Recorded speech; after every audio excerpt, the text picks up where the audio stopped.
Hello, everybody. Welcome to yet another episode of the Game Changers podcast. My name is Quinn Segis, and it's a privilege and a pleasure to be here with you as usual. My next guest is a young man who is well known throughout St. Lucia for one thing in particular, his murals. His name is Naja Simeon, and you might not know him very well, but I'm sure that you know a little bit about his work. Anyhow, here is the man behind the murals. Yo, Naja, how What's you up? doing, man? Doing good, doing good. Great to hear, man. First of all, and to thank you for coming on. And also, I know today is a special day for you, extra special day for you. So happy birthday to you, man. Thank you. Thank you so much. It is indeed special, Yes, yeah? for sure. For I like sure. to say it's like a wake up call, you know, In it many reminds ways. me of how close I am to death every year. Wow. So it's like, you know, I need to do something this year and the next year, I'm getting 1 year closer to death because that's the only thing Hmm. guaranteed. So it's For like, sure. if you didn't achieve it last year, get on it. Absolutely. And it really makes each year valuable. It gives it extra value. Yeah, it gives it meaning, purpose. For sure. Steve Jobs type of stuff. For sure. All right, bro. So many Saint Lucians would know you, would know of your work, but let's assume that nobody listening to this podcast knows you, knows your name, knows anything about you. Who is Naja from your own perspective? From my perspective, I'm still trying to find that Yes. out, man. I'm still trying to find that out. Wow. So Naja is a work in progress even today. And I was Interesting. just telling you off camera that every year on my birthday, I do a portrait. So I do a Hmm. birthday portrait, a self portrait, normally with me looking into a mirror or a picture I took on that same day. And it's just for me to reflect on who Naja is, what Naja is becoming, just for me to see has my painting style changed. Do I have hair now? What's happening to Naja? So it's like I'm recording myself. I'm doing a time capsule every year, but in portrait form. And while I'm doing Got this, you. it's like a 3 hour, sometimes 4 hour meditation session where I'm just focusing on me, on my birthday, just reflecting on what did I do this year? What do I plan to do next year? How am I feeling today? So Naja is a work in Beautiful. progress. I don't know who he is. Right. Let's hope that sometime down the future, you find out. Well, that's the plan. Life is happening, so Naja is changing, evolving. It's Right. Naja is just continuing to be. Beautiful. I actually like that answer a lot. Because sometimes people tell you who they were or who they have been, but you are a work in progress. Work in progress, man. There's a quote that says, "We are not human beings, but we are human becomings." You know, ever growing, There you go. ever There you changing, go. A piece of philosophy there. That's right. for sure. All right, bro. So, how did you get into visual arts to begin with? Oh man. Um, I don't know if I got into it. I think art art chooses you. You don't choose art. Okay. I remember growing up as a kid, and my mother is gonna swear that this is not true. I remember growing up as a kid, and then they always tell me, "Let's go be that way." Like, what are you looking at? What are you staring at? Like, let's go. Like, I would just stop. Like, you know what, daydream? Like a Right. daydreamer. Like you're always staring into the distance, looking at something. I remember looking at a tree or the leaves on the tree or a cow or a sheep or just an object. But in my brain, I'm studying it. All right. And later on, somebody asks you to, okay, draw that for me. And then you draw it and you're like, but how do you know how to draw that? Wow, you're talented. You're an artist. But I remember I know how to draw this because I observed it somewhere. I looked at it Right. in so much detail in my mind. So now I can do it. And they were like, wow, that's amazing. So I don't know. I've always been a daydreamer, always been observing stuff. And I think that's why I'm an artist. Beautiful. So, would you say that an artist is just an observer who takes their observations and puts it into, I guess, a piece. Don't quote me on that, man. Don't quote me. I just tell you how I got into art, right? What an artist is still being heavily debated. What should an artist do Okay. is heavily debated. What is art is heavily debated. But in my case, how I started doing art was representing my surrounding. And for Mm, a long time, that was art. How well can you draw something? How well can you paint something? How realistic does that thing look when you do it? But now, art is about making a statement. Art is about making people think. Art is about being controversial. Art is now like it's evolving. It's evolving. You have contemporary art. You have abstract art. You have the classical art. So, man, art is always evolving, just like Naja. So I'm evolving. beautiful. That is again a very good answer. I really like that one. All right. So you might not know when you got into art, but I'm sure you'll remember Mm. when you decided to take it seriously. Mhm. Because I mean, you decided to pursue, studies in visual arts and engineering technology. Right. So tell me, when did that happen and what spurred that on? Boy, that's a story. That's a story that I need to tell you, right? I've always been into art. As I said, art chooses you. You don't choose art. Hmm. So I did art at secondary school. I was one of the best students there. I got most outstanding award. The visual arts teacher back in the time was Mr. Gittens from Guyana. I have to give him some Mm, credit here because in my last years, like in Form 4 and Form 5, he was right. really, an inspiration because he was a trained artist. He studied art and he was teaching us some amazing stuff. So big up Mr. Gittens. And a lot of my colleagues at the time were doing really good stuff. So I was always into art. But when I went to university, I went there to study engineering technology, specifically architectural drafting and design, because I love to draw and I wanted to keep on drawing, not just doing engineering, because I don't like math too much. I'm one of these Right. guys. I rather solve the problem indirectly than just giving you the straight answer.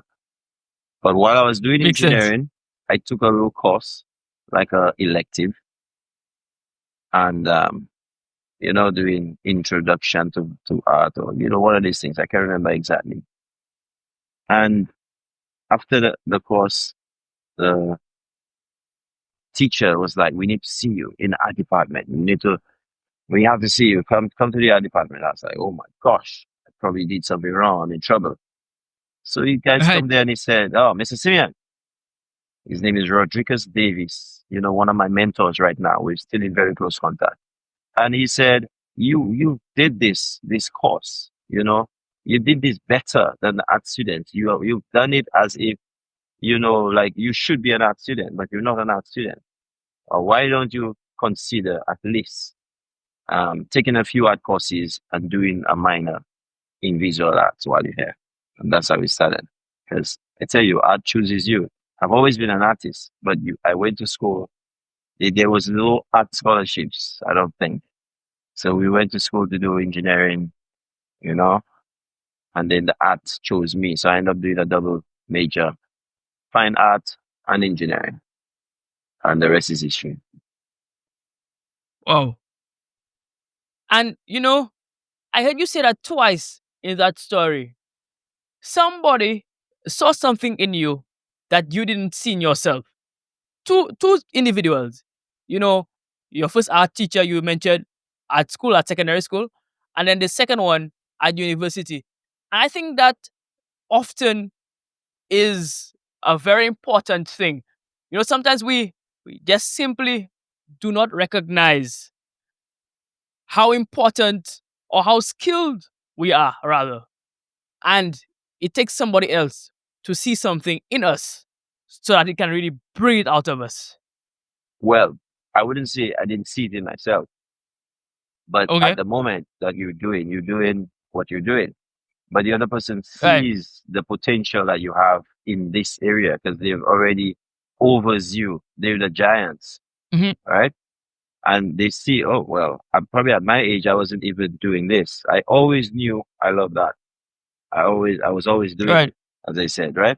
But when your art teacher is teaching, right? And everybody's playing around, but this quiet kid in the corner stays back and he finishes the task and he does it really good. They encourage that person, right? Because that person is already putting in that little extra. You understand? So art is always there. It's not like I didn't know I was good. I know I was good. I was even trying to be a little bit show off when I do something. I do it extra Right. good because I know I can do it. You understand? Mm-hmm. You know these kids in the choir that know they can sing, but they're just singing Right. along with everybody until they're like, you know what? Let me just hit that extra note, and everybody's like, "Whoa, this kid can sing!" But they know they could do it the whole time. They were Mm-hmm. just, they were just in the herd until they stood out. So sometimes Right. I would stay in the herd until I stand out. Makes sense. Makes sense. All right, bro. So whenever somebody says Naja in St. Lucia, the first thing that comes, at least to my mind, is murals. Tell me what your creative process in the murals is like. All right, the creative process, it begins with everything else I do. I decide with a sketch, I brainstorm. I have my iPad, pull up Procreate, and I start sketching. So if the mural is Julien Alfred, for example, I would try to get as many images of Julien Alfred. How does she look? What's her skin tone? What story am I trying to tell? What what am I my main role as an artist right now, especially doing the murals, is to make people think. Main thing. Second thing is to make it aesthetically pleasing, make it visually pleasing. The third Right. the third thing is to make it, how would I say it? Make it good, like make it, I want it to look like her. Yeah, I want it to be colorful, but Right. I want you to tell a story. So that's the process. I get images, get the story, talk to people in the community, ask them, because people will be interacting with this thing for a long time. So I want it to be in there and I want them to keep interacting with it, keep asking questions like, why did he use that color? What, why did he paint her in that position? Maybe Right. sometimes it doesn't end up being like that because when you do something, you don't know how people will think about it, right? I've had people do critics of my work and they're asking, why did he do this and why did he do that? I'm like, well, that's a good question, but I will not answer it because I want you to, keep asking the question. That's my main goal. Mm-hmm. Yeah. So that's the process. Got you. Now you mentioned that Julian Alfred mural. I want to ask you what that experience was like and how inspired were you by her and her story? Very, very inspirational, for her to be doing what she's doing at such a young age, coming from where she came from. It's very inspiring for the whole of St. Lucia. I think my son is in love with her. He's only 3 years old. He sees Julian Alfred everywhere now. And he also was part of the process of me painting the mural. But actually painting the mural was one of the most stressful things ever, man. But then again, artists and myself, I mean, people like me, we thrive on the stress. I had 3 weeks, 3 weeks to paint a 3-story building. Yeah, 3 weeks. And I had to make it happen because the unveiling, was a set date. So we got delayed, right? And I had to get my team together, get out there, get the design approved, and just do it nonstop. Okay. And I think we did it in 2 weeks because there was a lot of rain for some reason. There was like a week of rain, but it was very stressful. I had to make it good because I knew everyone was going to be watching. The people, oh my goodness, the people of Cicero, very serious people. They walk up to me and they say one thing. I hope I'm I hope I'm not being too bold there, but these ladies walk up to me and I know they were joking, but they were very serious and joking. They're like, one thing, if they're not looking like Julien Alfred, we're shooting you. I'm like, oh shit. But if you shoot me, Wow. if you shoot me, you can't get the mural, right? I'll not be able to Yeah. fix it. But they were joking because now, right now, when I see them all over the place now. And they're like, they're Yeah. very happy with the mural and they're very friendly people. But I was like, all right, these people are serious about their Julian Alfred. So I'm not even doing it for me. Hmm. I'm not doing it for Julian Alfred. I'm doing it for all the people of Cicero and all the people of St. Lucia. They wanted it to look like her. They wanted it to be important. They wanted it larger than life. So it was stressful being on there. Beautiful. Yeah. I can only imagine. I can only imagine. Right? But she seemed to love it. I saw that she was taken aback by it, by just the size of it, first of all, but just So, the moment itself. right. Yeah. And that was my idea to make it larger than life. So if you look at the portrait, she's literally like walking on water. So I actually I've made Right. her godly, you know? She is literally walking on water. She's running that fast. So Beautiful. that's what I really like when I that. look at it now, I see that. You can see the pitons that represent St. Lucia with a small island in the middle of the ocean, uh, surrounded by water, Caribbean Sea, Atlantic Ocean. And for that small island to be now on the world map, not just one time, but many times, many people have put us on the world map. I think the world is starting to take notice. So I had to make her, larger than life. For sure. And you did an excellent job Thank you. in doing just that. I have to big up my team, Afani, and everybody else who worked on that project. William, everybody who was on that project. I need to big them up. For sure. Now, I'm moving on to my favorite segment of a Game Changers podcast. It's called the Quick Hitters. So I have three rapid fire questions for you. Answer them as quickly as possible. All right. First one. What is your favorite spot in St. Lucia? The beach. The beach or the forest? Man, you're asking some serious questions. I love the rainforest and the beach at the same time. All right, no problem. I understand. Second quick hitter question. Who is your hero? I don't have a hero, man. I'm still Hmm. searching. I have many mentors, many amazing people who have guided me along Okay, the way, but I don't have a hero. got you. Final quick hitter question. Who would you like to see on this podcast? What I like to see on this podcast, has Dupes been on the podcast? I Yes. like to see Dupes on the podcast. He has been here Dupes, you have been here. together with somebody, No, we need to but see he has Dupes not been alone, man. here by himself. All right, we need to see Dupes on the podcast. Okay, Dupes. Dupes and I goes All a long right. way because we started this outdoor gallery doing these murals. And, one of the places we started was down in Newport, bringing life back to the place using people's paints, just house paints from people's houses. So I need Dupes to tell a little part of that story. All right.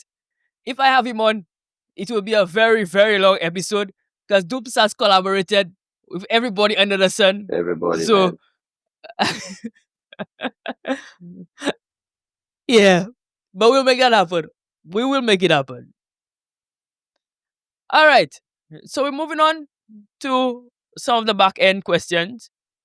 I know that you utilize a lot of, you know, ancestral and cultural designs in your work. First of all, how do you incorporate those themes into your art? And what message are you trying to convey in utilizing those themes in particular? All right. So as I told you, my artwork right now at this point in my life, The main goal is to make people think, make people stop and, have a moment. The artwork must say something to you, make you ask questions. So I wanted the murals because I've been a studio painter. I love doing portraits, landscapes, but all that stuff is in your house. I really started doing the murals when I couldn't show my work in galleries. So we started something called the outdoor gallery, and the outdoor gallery has now turned into, this massive mural project all over the island and beyond, right? Because now the region wants some Saki murals, and I'll be doing a few murals in the region this year, hopefully. But how I incorporate that is I looked at all these petroglyphs you have around the island. I really like petroglyphs. Um, I find them sometimes. I go and look for them and study them, and I'm like, okay, what was this person trying to say? Were they just bored? Were they just making a mark? But that's the point. You make a mark. Maybe they were not thinking about that thing will be around for many years. They just made the mark in the moment. So when I do make a mark, I want my murals to be modern day petroglyphs. So I'm making a mark. I'm making it colorful. I'm making it bright. I'm representing the times. Telling a story about the past. I'm bringing the people in. I'm encouraging other people to come and paint. So I'm basically just making a mark. Yeah. And that's how I use the black outlines because petroglyphs they paint them in white so that they stand out. When I do my colorful murals, I use black outlines and just I make marks. I tell stories. Sometimes I leave things uncolored, no color. Imagine you have a very colorful mural and then you have an area that's just a black outline. People are drawn to this area that's not colored. You have a three-story building, everything is colored. But they notice this one little spot, one little flower over there. Oh, did he leave that there uncolored? Is it intentional? Why is it not colored? It looks unfinished, but we don't know if it's finished. So, stuff like that, let people think. Got you. Got you. So you leave things again up for people's interpretation. And I think that is a pretty interesting element in art. Because at the end of the day, art is what you make it. And you, as in the viewer, they say beauty is in the eye of the beholder, and perception as well is in the eye of the beholder. So I think, I really appreciate that. And it makes a lot of sense to me. Yeah. Well, I studied a lot of engineering, and when I was studying art, I discovered Da Vinci and his codices. He wrote notebooks where he just took notes of stuff. And in there, Right. he has engineering drawings, he has biological stuff, he has architecture. Of course, he has the art. So he Hmm. was doing everything. He was doing architecture, he was doing engineering, he was doing art, and he was studying the human body all at the same time. And what now Wow. are his codices, so his notebooks, being displayed in museums and people are buying them for millions of dollars for just his notes, his observations. So Right. that's during my scholarly years when I was studying stuff. I realized sometimes Right. you want to make a mark, you want to leave some things unsaid, let people decide for themselves what it is. He did that in a lot of his works. There's a lot of mystery, and people are still talking about it now. And we don't know if he did not finish them or if he deliberately left them. But I think he's too much of a genius to have not finished them. I think he deliberately left things out in every single piece of art or design he did. There's something missing, and people are trying to find it many, many years later, many hundreds of years later. Absolutely. Absolutely. And if there's anybody to follow in this field, it would be Da Vinci Yes, man. for sure. Now, last year, I know that you had some special labels designed for Peter Bear. All right. I looked at the labels and I was really, really fascinated by them. Can you elaborate on the inspiration behind the design? and also tell maybe how that collaboration came to be. I can see one right there. You know, you see right there, right? See them? My wife, Right, yes. such an amazing woman, has now turned them into these little ornaments with lights in them. We don't even throw away the bottles, you know, we Wow. just keep them. Right. So the design for this is actually this full design. Right. Now we've turned it into a puzzle. I'm gonna sell myself right now. You see it? Okay. So we have puzzles, we have beach Yes. towels, we have tumblers, and that's a collaboration with myself and Seattle Cotton Shop. This is a one of a kind Okay. artist series that they're doing. It's almost like a lifestyle brand because they have everything from cups to mugs to t-shirts and everything. I'm wearing one right now. It says Saint Lucia. And this is Right. the painting at Point Seraphim. So what the design is literally another story. It's like a dream come true. I'm painting the mural, the Emancipation mural, and I'm up there on the screen, you know, 3-story building, huge mural. It's hot. It's on the south side, mostly on the south side, southwest. So there's a lot of sun. Mm-hmm. And while we're on the crane, I have a little cooler. You know, we should not be doing this, right? Drinking and working, but I have to stay cool as an artist. So I have some cold beers in there, and you know, I'm having my pito while I'm working, no breaks, no nothing.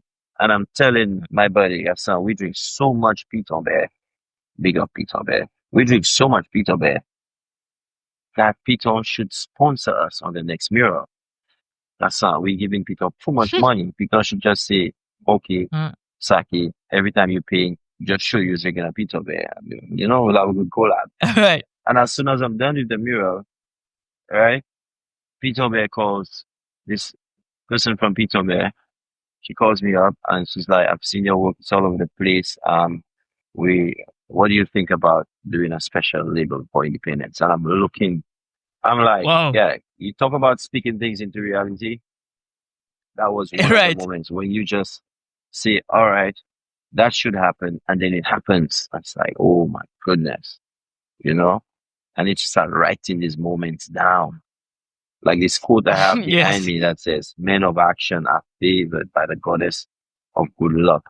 If you're not doing anything, but nobody's gonna see you if you not say something, if you don't manifest things, if you don't have plans, if you don't have goals, it's not gonna happen.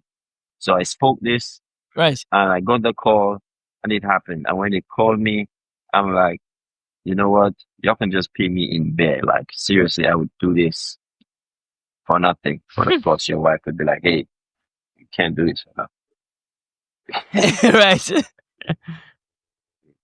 Yeah, bills to pay. But that's how the collaboration came. And the story behind it was me representing St. Lucia. As an artist, I make things more difficult for everybody. So they wanted one label. I gave them three. So when I did the design, it was such a big design that it was the pitons. It's like the piton bear, but in Saki style piton, the original piton. Hmm. But and then I had the bird over there, and then I had the foliage Right. and the breadfruit tree and the banana tree and all that stuff.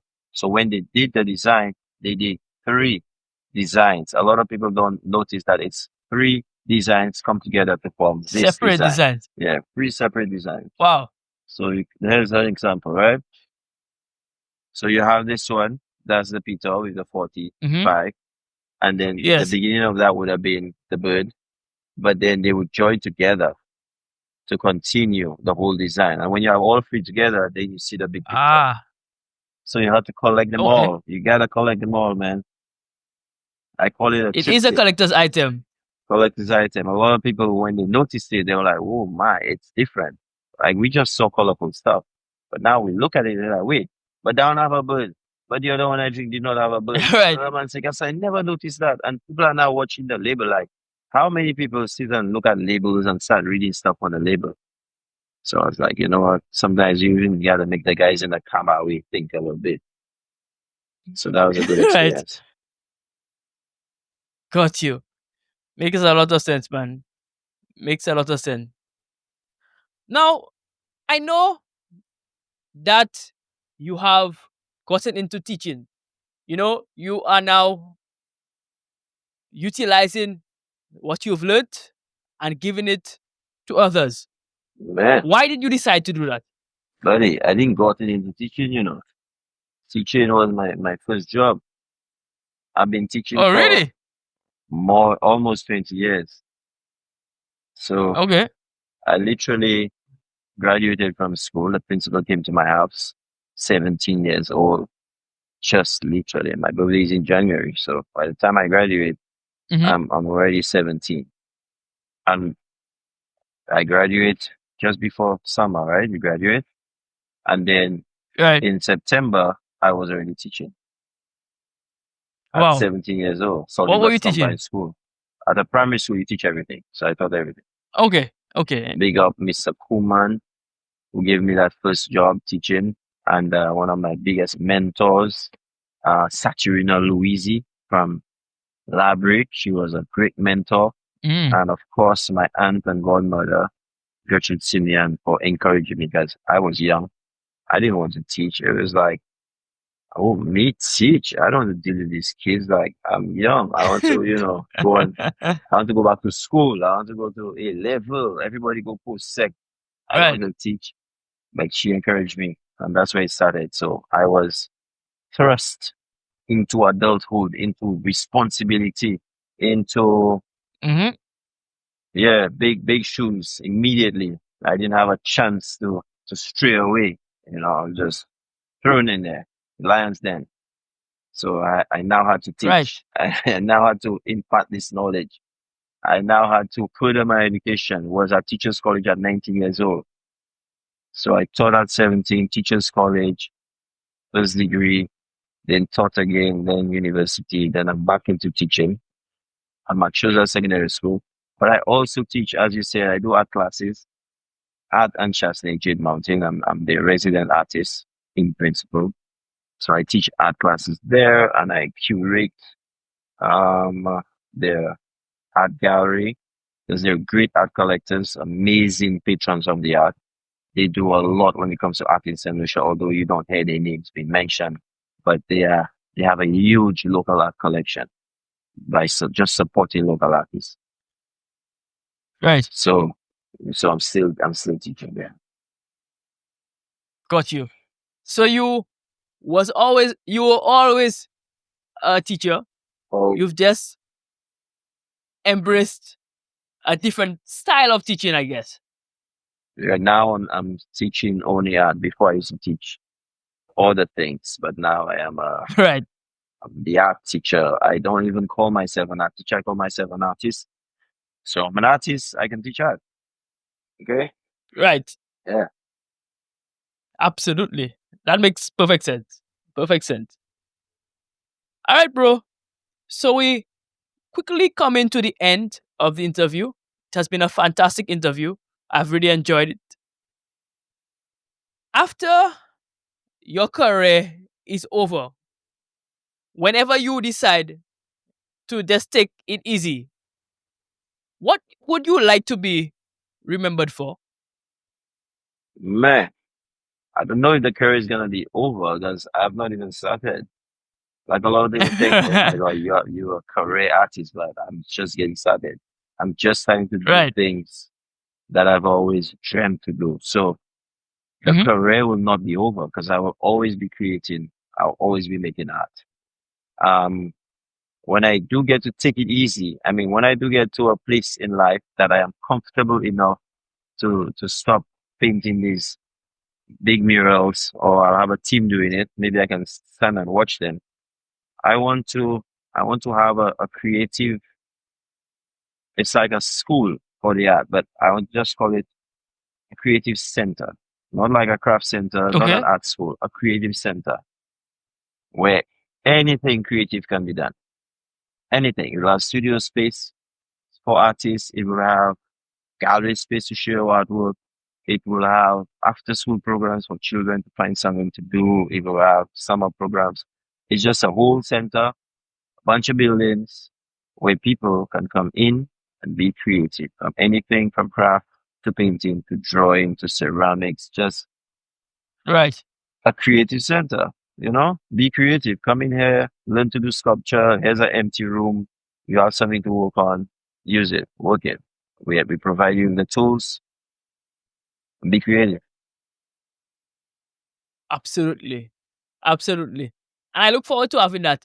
And that's not a retirement at all. No, man, it I'll be it is actively just working. Yeah.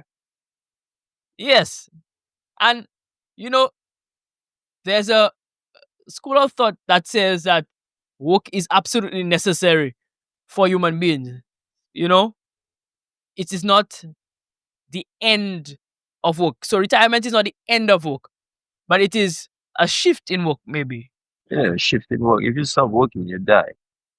Like, you know, You will die, yeah. but if you're working for somebody and it's strenuous and it's then you don't want to do it. You don't enjoy it. But when you're working for Hmm. yourself, when you're an artist, when you create yourself, I feel like I'm in a dream. I feel like I have hit the cheat mode in life because everything I do is like it's play. It's a form of play.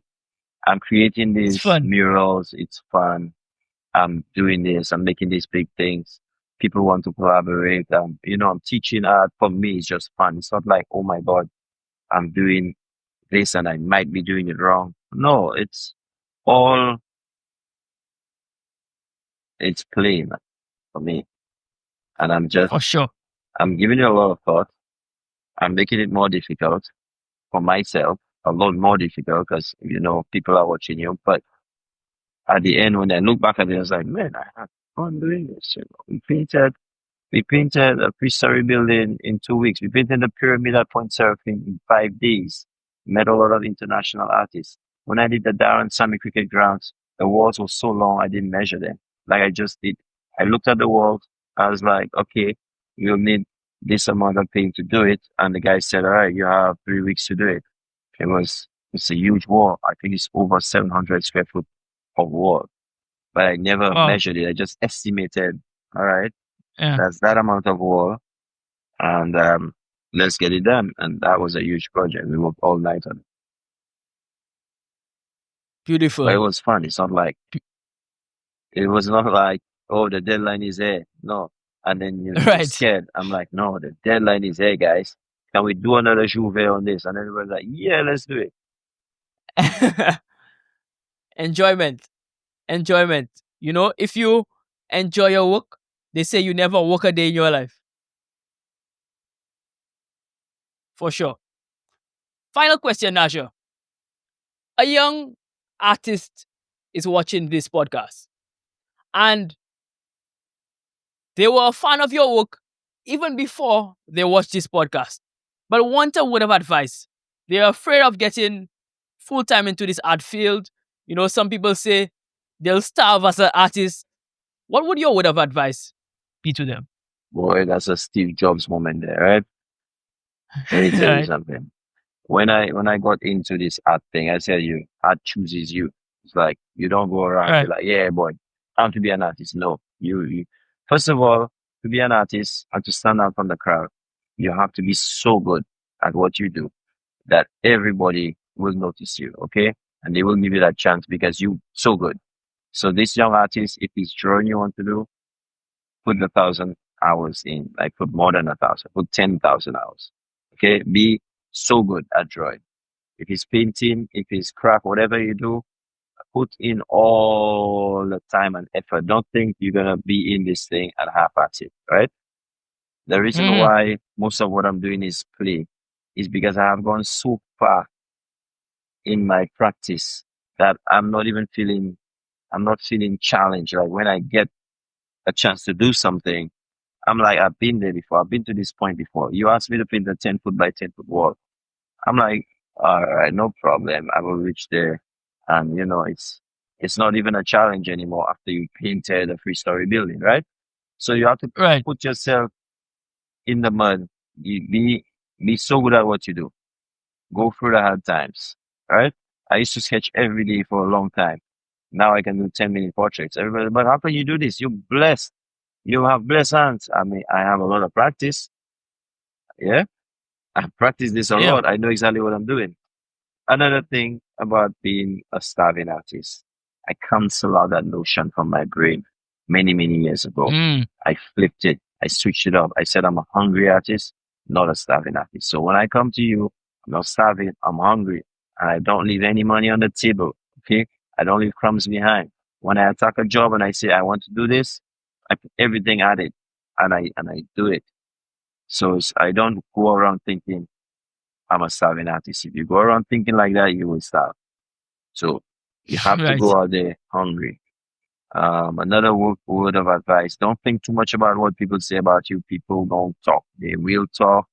People will always talk. Okay? They will talk about you. Don't go thinking you're not good or your work is not good enough. No, just do it. Do it good. Do it the way you know it's good. And even though it's not good enough, there's a reason why you do it and there's a reason why you made it the way it is. Once you start doubting yourself, thinking about what other people think, you need to go back to the drawing board, put them 10,000 hours in a game, get better at it. But accept criticism. It's very important. Don't walk For around sure. thinking you know everything. Okay. But, accept criticism. Absolutely. That's Yeah. beautiful advice, bro. Hungry artist, not starving artist. Let's change that notion. Hungry. Hungry artist. Yes, for sure. So, Anto, thank you so much for coming on, man.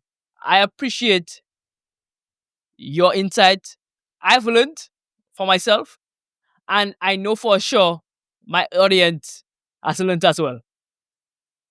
Thank you. Thank you, Queen. Absolutely. All right, guys. So, this has been yet another fantastic episode of the Game Changers podcast. Remember to like and subscribe. Follow Game Changers wherever you get your podcast. We are available on YouTube, on Spotify, and on Apple Podcasts. So whether you're listening or watching, you can get Game Changers. Anyhow, as usual, stay hungry, and I'll see you next time.